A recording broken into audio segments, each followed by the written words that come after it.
ایک شخص حضور کے گھر میں مہمان آیا رات کے وقت میں، وہ کہنے لگا میں نے آپ کے گھر میں ہی قیام کرنا ہے۔ فرمایا ٹھیک ہے آ جاؤ۔ صحابہ کہتے ہیں جتنا بھی 4-5 بکریوں کا دودھ سارے اہل خانہ استعمال کرتے تھے، محبوب کا سارا گھرانہ وہ سارا کٹھا ہی اکیلا ہی دودھ پی گیا، سارا جتنا کھانا تھا اکیلا ہی کھا گیا۔ رات کو اسے چارپائی پہ سلایا گیا تو کھا اتنا چکا تھا کہ اس کا پیشاب حضور کے بستر پر ہی نکل گیا۔ جب آلودہ ہوا تو شرمندہ ہوا، اٹھ کے بھاگ گیا، کسی نے دیکھ لیا تو کیا بنے۔ کہتا ہے میں جب کنویں پہ گیا، جا کے میں نے غسل کیا، کپڑے دھوئے تو خیال آیا میری تو سونے کی انگوٹھی رہ گئی ہے وہاں۔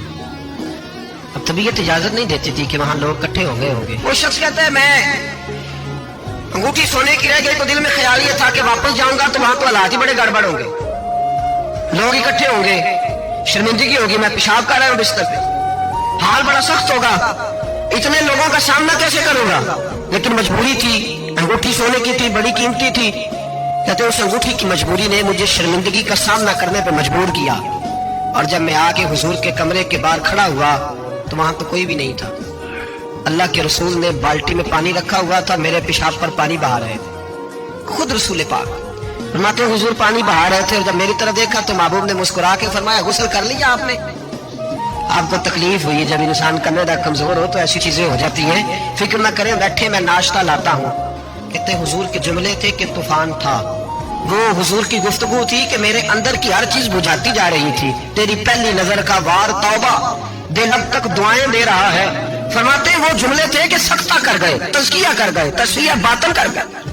محبوب یہ کہہ کہ گزرنے لگے تو میں نے بازو تھام لیا، میں نے کہا محبوبہ میں زیادہ پڑھا لکھا تو نہیں، سیانا تو نہیں، زیادہ کھانے والا موٹا تازہ آدمی ہوں، حضور میں کوئی انالیسس نہیں کر سکتا، تجزیہ نگار نہیں، باریک نہیں، پر میرا موٹا دماغ بھی مان گیا ہے کہ آپ واقعی اللہ کے سچے رسول ہیں۔ میرا موٹا دماغ بھی مان گیا ہے کہ آپ واقعی اللہ کے۔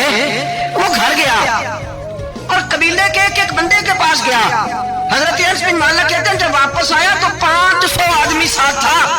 کہنے لگا سونے میں اکیلا نہیں آیا، ساری برادری سارا قبیلہ لایا ہوں، اور سب کو میں نے بتایا ہے کہ دنیا میں جسے میں دیکھ کے آیا ہوں ایسا تم نے کبھی نہیں دیکھا ہوگا، جس کی میں زیارت کر کے آیا ہوں ایسا نہیں تم نے دیکھا ہوگا۔ تو محبوبہ ہم سارے آئے ہیں، پڑھائے کلمہ، ہم بھی آپ کے غلام بننا چاہتے ہیں۔ ہم شرمندہ کر کے بڑے راضی ہوتے ہیں، بڑے راضی، لوگ معافی مانگ رہے ہیں، منتیں کر رہے ہیں جناب غلطی ہو گئی تو ہوئی کیوں؟ میں تو ایسا ہوں، میں نے تو کبھی نہیں کی، میری مثال دیکھ لو، میں تو لوگ فوراً دلائل دیں گے۔ او بھائی کسی کو شرمندہ کر کے تجھے کیا ملے گا؟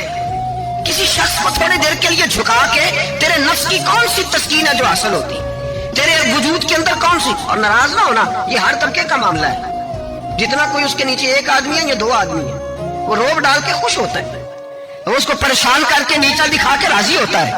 میرے رسول دنیا میں لوگوں کو نیچا دکھانے نہیں آئے، عزتیں عطا کرنے آئے، حضور بلندیاں دینے آئے، نبی پاک نے وقار دیا۔